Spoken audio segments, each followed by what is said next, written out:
sagot? Junjun, ang telepono. Val, ang telepono.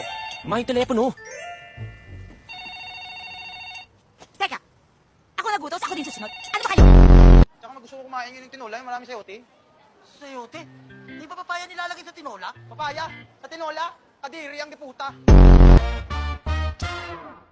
Walang boss na naka-Hawaiian shirt, oversized pants at maruming sapatos. Meron naman, ma'am. Saan? Patayin ko. 45. Ang ganda ng bracelet mo, te. Saan galing yan? 52. Ano? Yung bracelet. Bigyan ng customer isang araw. Ay, ang bait naman mo. 4 nga ito, natuwa ako. Sakit, magkano na? 2,000. Ulit nga, Tango, nilalagay lang ang sayote sa tinola kapag walang pambiling papaya. Bata pa ako, ganun ang ginagawa ni mama. Eh, tanga pala ng mama mo, naglalagay ng prutas sa ulam nyo eh. 5, 40, Paano nagbago sa'yo, te? Nagpagawa ka ng mukha, no? Bali, wala yan. Ang ganda, paano Kung nag-iba? ini-issue mo ako, wala, ganyan talaga yan. Hey, magkano na? 2,000. Baka magiging ako dami yung talong!